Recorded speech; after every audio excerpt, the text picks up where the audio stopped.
So we are back for episode number 2. We're really rolling in the episodes, but episode number 2. And our guest today is the one and only, the guy behind everything at SWOSU Athletics, Bill Self's nephew, Doug Self. That's a joke. It's not really, but that's his claim to fame maybe. But thanks for jumping on with us, Doug, this morning. How are you? What's new besides the beard? Man, that's about it. I pretty much decided when this happened, I was like, I'm going to try and ride it out. I'm not going to shave until this is over. And then they just keep pushing the date back further and further. So I'm going to stick with it as long as I can. Can't get a haircut either. So might as well just let it go and start wearing hats a little more often. You can come over and I'll give you a haircut. I bought some clippers some $30 clippers on Amazon, and Harrison and I both got a haircut the other day. So yeah. Maybe by the end of April, I might be hitting you up and taking you up on that offer. Maybe we should organize a fundraiser for shaving Doug's beard. Raffle that off. And we could bring in the legend Zach Saunders. He knows all about that. The clean shave. Yeah, he's got to do it every morning, right? Yeah. All right, so here's the first question we start with. Where are you going live from? We see your the Super Bowl champions, 30 years in the making behind you, but where are you going live from? Yeah, so I'm back here in Weatherford, back in my apartment. I spent the first week of the quarantine back home, over spring break. I was actually already back there, for the basketball regional, was just down the road a little bit. So I got to spend some time with family, and then, got back here to Weatherford and tried to find as much of a sense of normalcy as one can find in a time like this. So, just hanging out at home, getting a little bit of work in here and there, but, mostly staying contained to home and, catching up on some TV shows, watching a lot of Peyton's Places, and, just enjoying whatever there is kind of enjoying the downtime, because there's usually this time of year, it's not like this. So trying to make the best of it and enjoy it. Yeah, normally we would be gearing up for my favorite SWOSU event, this rodeo week, but not happening this week. So you said you were up there for the basketball games. What was that like? How did you guys find out, or how was it communicated? Was it just kind of a fluid situation, or how did it go, or how did that play out? Just briefly.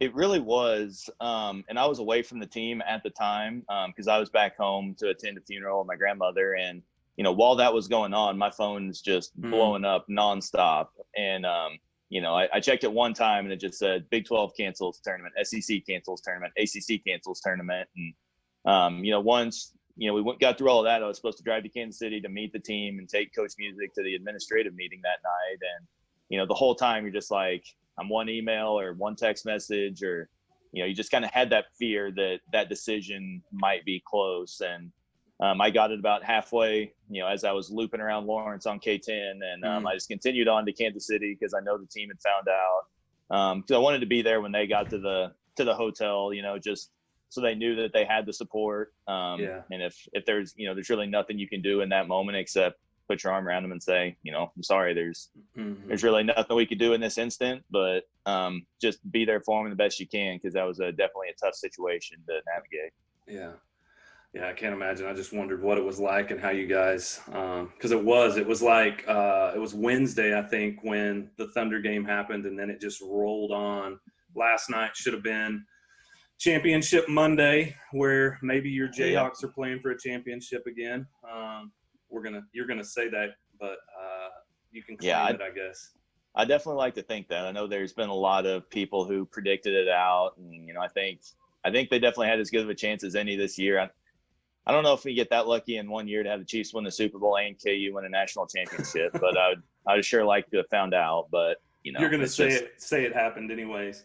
Yeah. So growing up, you grew up in Kansas. What was your favorite Jayhawk memory or favorite KU memory? It's probably not involving football unless it's the Orange Bowl, but what's your favorite KU memory? Yeah. Well, what's crazy about that year is the year that they won the Orange Bowl and the national title, the 2007-2008 year, I was a student at KU. So, okay. A lot of great memories from that year. And actually 12 years ago tonight was Mario's miracle in the 2008 national championship game. So that was a good year to be a student. Yeah, that's the de facto favorite, because I was, I was at KU at the time, and living and being there for all those football games were a blast. the basketball season was incredible. But if I had to pick one prior to that, I would say the 2003 run. Heinrich Collison and Keith Langford, Aaron Miles, that group, they got to the championship game. But when they beat Arizona in the Elite Eight that year was probably as fun of a game as I can remember. They beat Duke in the Sweet 16, beat Arizona in the Elite Eight. That was just that run was the one that really, I don't know, like you're a fan your whole life, but that was the one that really supplanted it. And it's like, all right, now we got to go win a national championship one day. Yeah, and the KU campus, so we worked there for 2 years, and the KU campus is up on the hill, and all the students, as they win, just spill down onto Mass Street. And it's kind of this atmosphere that, unless you've seen it or been there, it's hard to explain, but it's really a cool, fun atmosphere. When the Royals won the World Series, we were there. They went and tore the goalpost down in the stadium, threw them in the pond, and then they spilled onto Mass Street. And it's just kind of this environment that's hard to picture, but just crazy fun. Yeah. Well, so the other thing I was going to just add to that is, like, as fun as the games are, and winning that national championship game, and then the Saturday night in 2008 after they beat Carolina, the Mass Street, those evenings are just, it's undescribable. It's just incredible the amount of energy going on. But what I think I enjoyed almost as much was that Sunday. You just drive around town. They'd have the pop-up tents with the merch and stuff like that, and just like the energy about town. Anywhere you went around town, it just had that college town energy, and I think that's what we all love about college athletics, is how it can bring a community together like that. And I mean, as much as like I said, you enjoy those games, I think driving around town that Sunday, prior to the national championship game, seeing the community, how behind the Jayhawks they were, all the flags out flying, just that, you just can't recreate that. And it's just that was a special moment I'll always remember. Yeah, and then getting to drive down Naismith Drive. Just there's so much loved about living in Lawrence. You're right. It is a really cool town. So now we're both here in Weatherford, so I'm going to make you pick, and it's probably hard, but what's your favorite SWOSU Athletics moment, event? What, if you can narrow it down, or if not, give us your top two. Man, there's so many that come to mind, so many. And, a lot of the times it's the championship moments. I think back to when the soccer team beat SNU in the semifinals. I want to say it was 2015 or 2016. They won in penalty kicks. And, the whole football team was out there. The whole baseball team was out there. The softball, the whole complex, down in that corner had rallied around them. And then they went and stormed the field. And that was just so much. It's the same thing. It's that energy. You just can't recreate that. There's just so much energy on that field, and that winning jubilation, seeing everybody was a lot of fun. But I'll always, always, always go back to Tabor Beer's three-pointer to beat Central Missouri last year. That one was just it's crazy because it was the second round of the NCAA tournament, and there was games beyond that were bigger in stature, Sure. But that moment, to come back, they were down 5 points with a minute and a half to go, took the lead by 3, then Central Missouri hits a 3, and then, you've got 11 or 12 seconds left to make a play to win the game. You have 2 All-Americans on the court who are both unselfish enough to give the ball up to the wide open player, and Tabor. It was cool for me because it was right in front of me. I mean, you're on the video. We have some video footage of Doug Self celebrating. Yeah, that's not supposed to do that, but moments like that, the emotion takes over.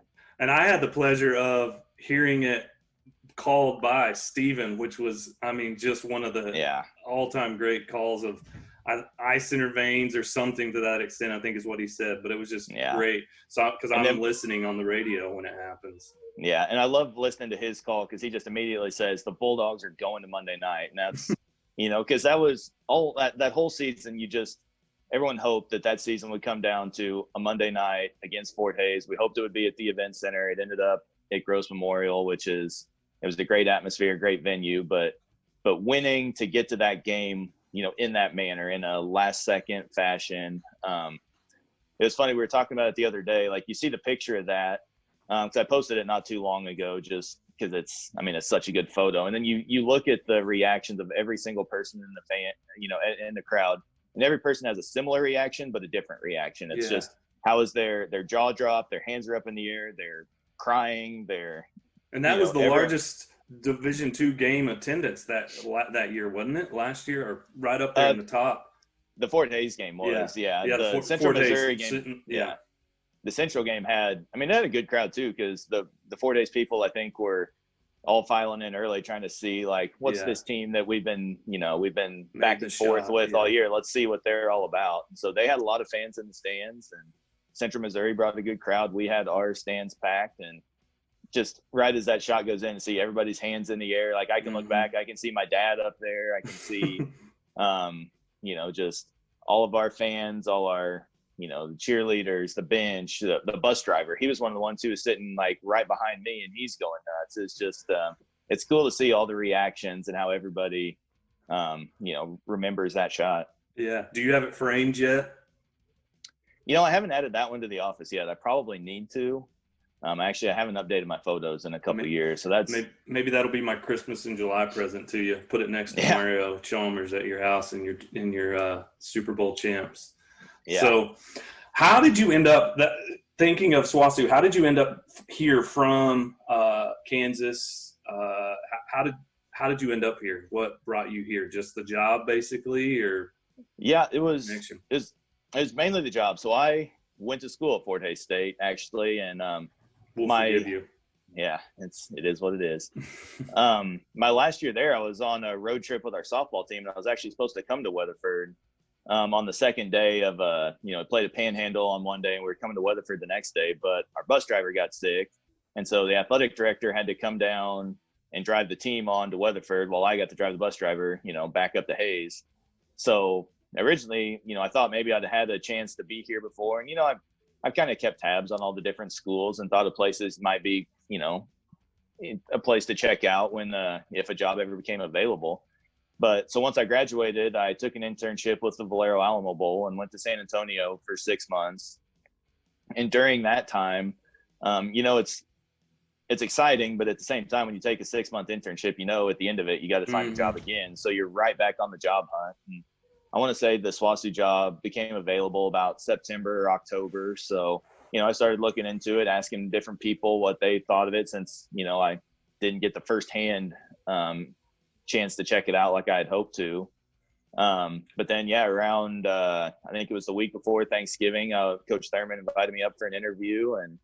And so I flew up here, did the interview, went home the next day. And when I got home, I was getting in the shower, getting ready to go to work. And I got the call from him that they wanted me to come be a Bulldog. And, I took a little time to let it all sink in and think about it. And then next thing you know, the new year rolled around and I was headed back north a little bit. Well, I think it's like Zach said, Weatherford and SWOSU just kind of has this tendency to suck you in. You never, in a good way, it's a good thing. Yeah. We were gone here from 10 years and almost 10 years and came back, but you end up here and you think, man, it may not be that long. I don't know. And then you look up and you've been here 8 years, 7 years. I'm in my 8th year. Yeah. This is my 8th spring here. And just killing it with all that you've done, and you've gotten to go on the journey. And really, I think even from seeing, just taking it up to a new level and really excelled with what you do here and the athletics and just the content you're even continuing to put out, the creativity. And I know you have a lot of help, people behind the scenes, which you've done features on that. And we're hoping to get to hear more about Doug's self. So I'll leave that question for another day where you can answer it about yourself. Just tell us random things. But the one last thing I mentioned earlier, I think it's typically SWOSU Rodeo Week. Athletics are in full gear. You're doing all kind of baseball, softball, everything's going on. Students campus is just in a buzz. Everything's happening. So I just want to give you a chance. What's something you would say, or you might want to say to SWOSU students or the Dog fans that might catch this? What is something that you want to tell them about this situation and what to look forward to? Man, I would think to the students, I would just say, we miss you. We miss having, students on campus coming throughout the event center on a daily basis and, having the opportunity to go watch your games and cover your games and, promote the good things that you're doing. To the fans, you just have to say, we will be back. There will come a time, we don't, at this point, we don't know how long it'll be. But, we're going to heed the advice of all the medical people and make sure that before we return everybody to campus and return to playing again, that most importantly, that it's safe to do so. And, when that day comes, we are Bulldogs. We are strong. We will be back. And, we look forward to that day, but, we also know that there's steps in the process that we have to take to be able to return at full strength. And, I think in times like this, you just have to, think about those good times, and what it's going to be like the first time we get to return to ASAP Energy Field and, welcome Coach Pope and the team onto the field, or that first volleyball match, that first soccer match, the first basketball games, getting back out at the athletic complex, even though it seems it's almost, a year away before you could have baseball and softball games again. You're going to have to wait a full year for another rodeo. So it's an unfortunate situation. I think a big thing about college athletics is, teaching life lessons. And I think that this situation can teach one of the biggest life lessons, which is, sometimes in life, things just aren't going to go your way, and it's by no fault of your own. There's nothing you could have done to control it.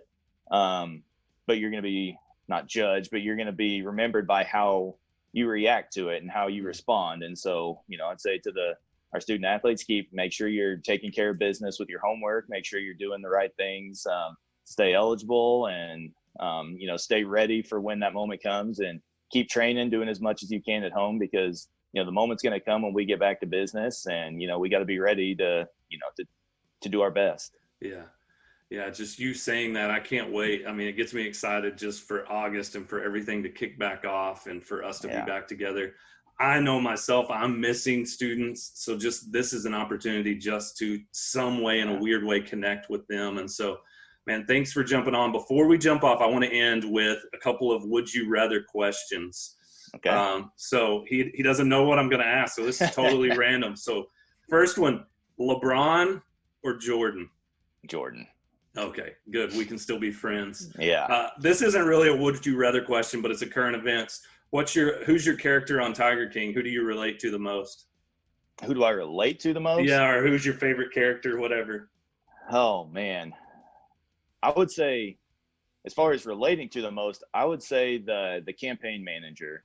And I can't remember his name exactly, because he kind of comes and goes sporadically. But the more and more he started talking, and you could tell that he knew what he was doing was, he was kind of covering it as kind of a crapshoot, basically. Yeah. But I think he even said at one time, it's like a train wreck you can't look away from, or something. So that's a perfect description of that show. Yeah. And he was the guy kind of like me. He was there to publicize it. And, he had PR nightmares like you couldn't believe, but he stood by his guy, and he did his job, and now he's got some incredible stories. He'll probably write a book one day that'll be, a bestseller, because I'm sure there's stuff in there that people won't even believe, even more stories than have gotten showed on the TV show so far. Yeah, I've heard rumors they might be doing one more show. Who knows what's going to happen with that? Oh. How many nights can they go? How many nights? I know this isn't a would you rather, but how many nights did it take you to watch it? It took 3. Okay. It would usually be about 2 episodes a night, because after that, one, your mind is so blown at that point that, you got to recover. You got to let that all process for a full day before you can get back. I think if you binge watch it all in once, you're going to have to start over and do it again, because you're going to miss so much throughout there, just because you can't believe that this really happened. Yeah, this is true life. All right, last one. Would you rather be an Olympic athlete or the president of the United States? Oh, man. I'd definitely rather be an Olympic athlete. Okay. I competed in track and field, growing up, and did it in college for a while. So I think that would have been the event. If you, having the speed to run in the 100-meter dash at the Olympics, I think would be about as cool as it could get. Yeah, Usain Bolt. That is, yeah, that's true. Yeah, what were your events? I was a long and triple jumper. Okay. So I ran some sprints in high school, and actually I ran one race in college, and it was at the regional meet my sophomore year. I ran in the 4x1. I was a fill-in because we had a guy pull his hamstring. So other than that, I was all field events, but I got in one race in my career. Nice. That's cool. There's some random info about Doug Self that you only get here. So, hey, thanks for joining us on Table Talk today. We appreciate all you do, seriously. and you are just a huge part in SWOSU Athletic. So thanks for doing that. Thanks for continuing to put out stuff and just let us see behind the curtains of some of those that are helping you. So if you guys have any questions or want to check out anything, SWOSUathletics.com, I think is the website. Is that right? Yeah, that's correct. And my email's on there. If people ever have questions or ideas especially in a time like now, there's, I'm open to trying anything that we can do. We got some plans for our seniors that, didn't get to finish out. We'll do some stuff here later in the month and, try and recap the year as a whole. But, I always like to hear feedback from our fans and supporters. So, Twitter DMs are open, Instagram, we're always welcome to hear from people. I do have some good help. I probably had to give them a shout out. So hopefully if they listen this long. But Clemson Lancaster is my graduate assistant, and she's the one who's been putting together the different types of content on the Instagram stories, the this or that, the SWOSU bingo, and some things like that. Just fun little games to keep things going and, keep people engaged because, that's one thing when you're at home, there's a lot more time for social media. And then the other one is Jacob Cope, who everybody knows as Cope Films, the legend, the state champion videographer who continues to take some little ideas that I might give him and turn it into, a project that should probably be award winning. So I'm very appreciative to have those two. They help make me look good and help us, keep telling the Bulldog story. Yeah. Well, thanks again, man. Have a good rest of your week. We will see you guys soon. Can't wait to all be back together. But until then, continue to check it out. Thanks, Doug. We'll see you. Sure, Scott. Appreciate it. Go Dogs.